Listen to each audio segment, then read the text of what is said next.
Já vás všechny vítám u mého prvního videa na tomto kanále. Dnes to budou vánoční nákupy. Mám tady toho opravdu hodně, nebudu to dlouho okecávat a rovnou vám teda ukážu, co všechno jsem si pořídila. První, tady mám tu krásnou teplou hňatou deku. Tu mi koupil manžel, koupil mi ji v Penny Marketu, protože já jsem si ji teda strašně přála, nazbírala jsem si na ní body a moc se mi líbila tady ta červená s těma stromečkama, že je taková jednoduchá. Jako další tu mám tyhle malovátka na sklo, nevím, jak jinak to nazvat.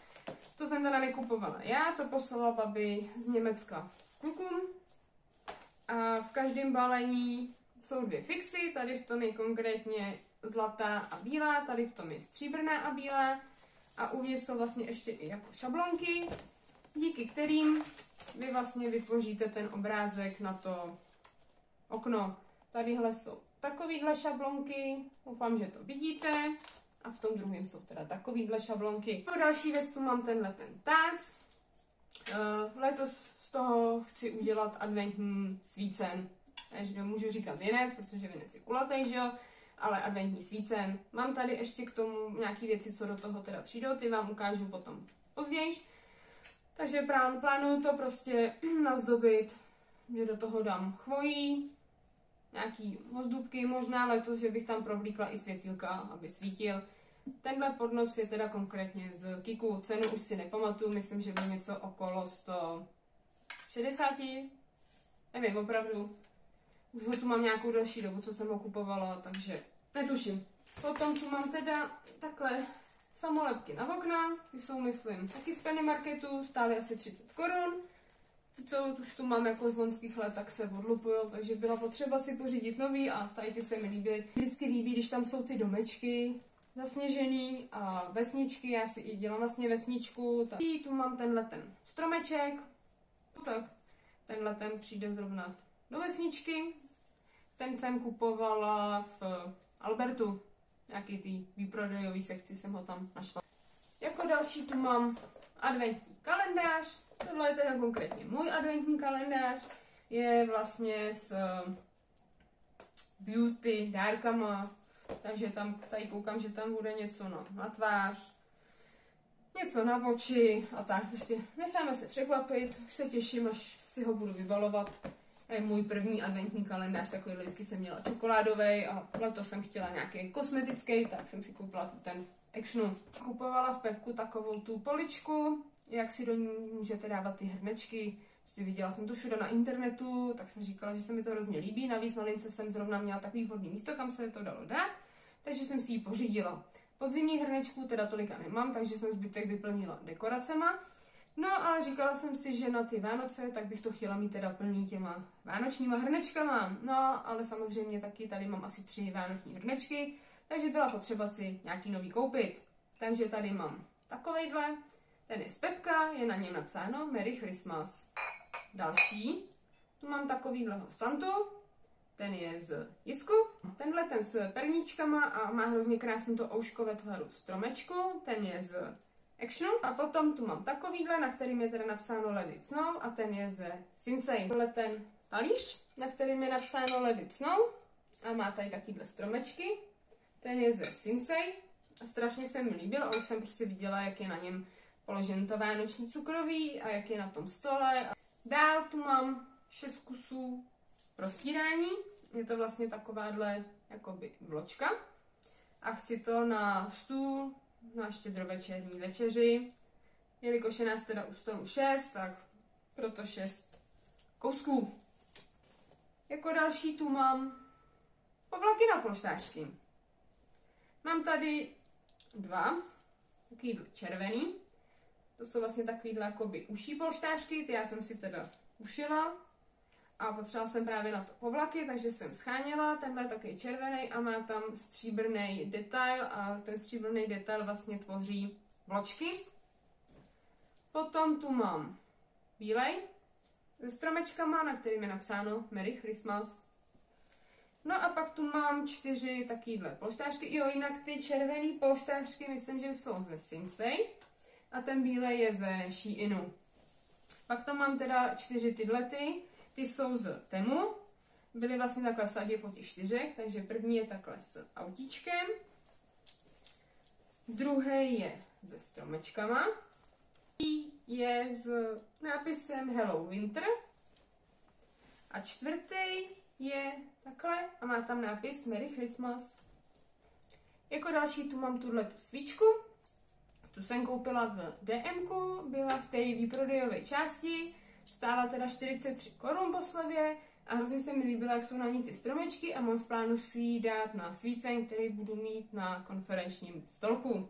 Dál tu mám tyhle naušničky. Ty jsem objevila v Albertu. Myslím, že stály něco okolo 50 korun. Tak dál tu mám pár světílek. Jako první tu mám tyhle 48 let. Ani nevím, kolik mají metrů popravdě. Jsou z Actionu, ale mě šlo hlavně o to, že mají časovač. A já mám v plánu konkrétně tyhle obtočit s nima girlandu, kterou bych si chtěla dát nahoru na linku. A právě proto jsem chtěla ten časovač, protože se mi tam pořád nechce, že jo, nahoru lézt a rozsvícet a zasínat to.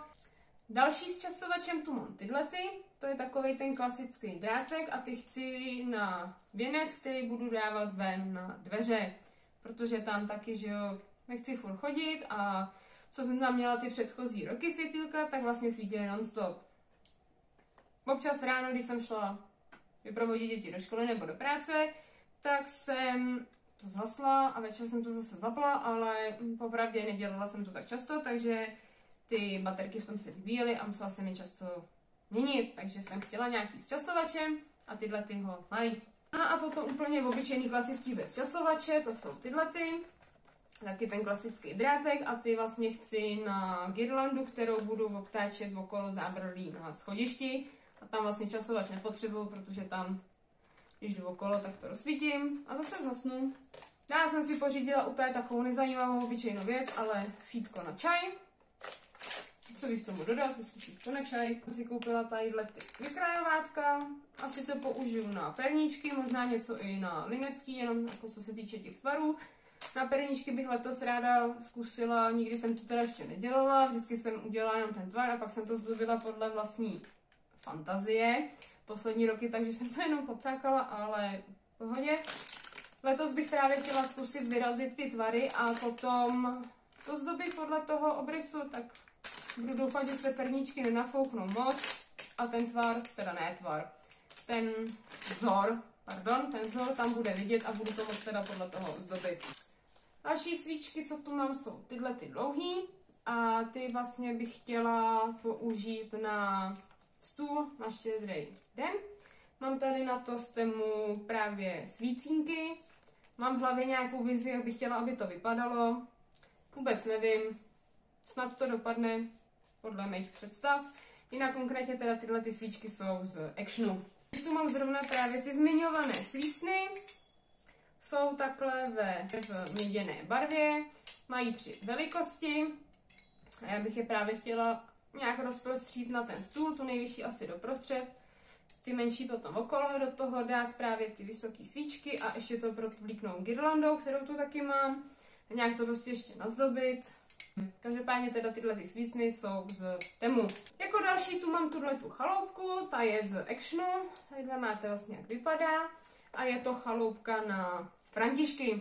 Jako další tu mám takovýhle nápis Xmas, prostě obyčejný dřevěný nápis, ještě nevím kam ho dám, možná, že ale to přidělám na věnec na dveře, uvidím, stále asi 20 korun v Lidlu ve výprodeji, tak jsem si ho prostě vzala. Pak tu mám tyhle ty svícínky a to je právě na ten adventní svícen. Tohle to je z Kiku, jsou to vlastně držáky na svíčky, jsou očíslovaný a tady mám ze Sinsei tyhle ty svíčky, ty jsou taky očíslovaný, takže právě bych to tam chtěla do toho dát to na ten tác, nějak to nazdobit. Tak další úlovky z Alberta, tentokrát takovejhle skřítek, který svítí, teda nevím, jestli to vidíte, že svítí, no, jak je tu světlo, tak to není moc vidět. Ten stál asi 50 korun. Potom takovejhle dáreček, ten taky svítí. Ten byl asi za 15 korun. A pak takovýhleho Santu, ten byl taky asi okolo 20 a taky vlastně svítí vevnitř. Tak dál tu mám takovouhle vločku, to je vlastně dekorační polštářek. Ten je ze Sinsay.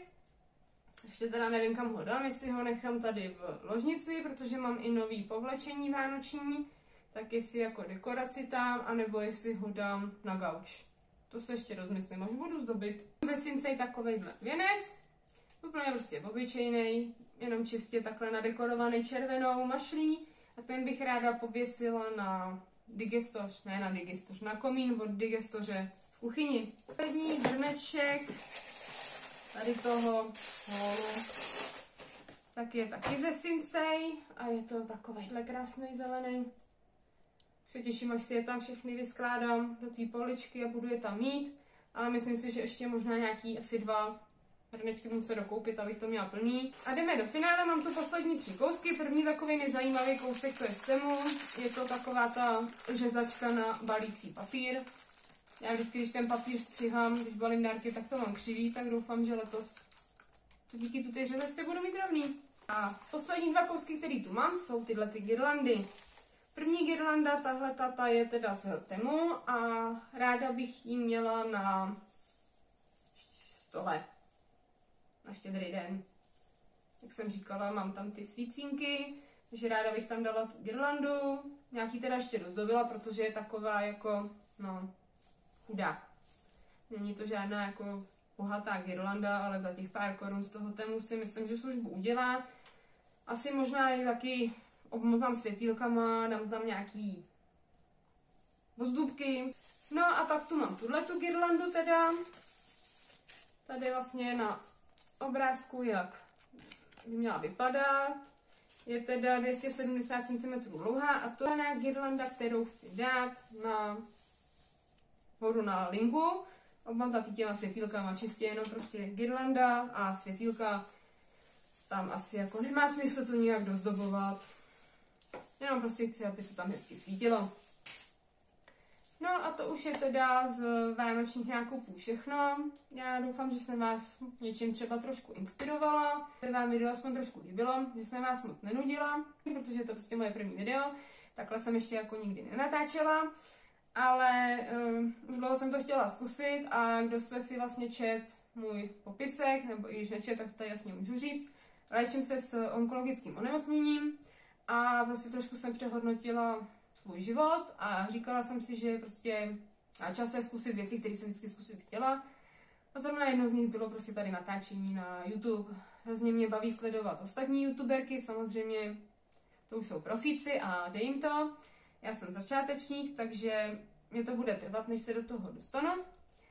Ale prostě chtěla jsem si to zkusit, tak jsem si to tu tím zkusila a ráda bych teda natáčela nějaký videa ještě dál, možná do budoucna i nějaký třeba vlogy, pokud by vás to zajímalo, jak třeba žijeme. Já vám teda moc krát děkuju za shlédnutí, budu ráda za like, za komentář, případně i za odběr a budu se na vás těšit u nějakého dalšího videa. Ahoj!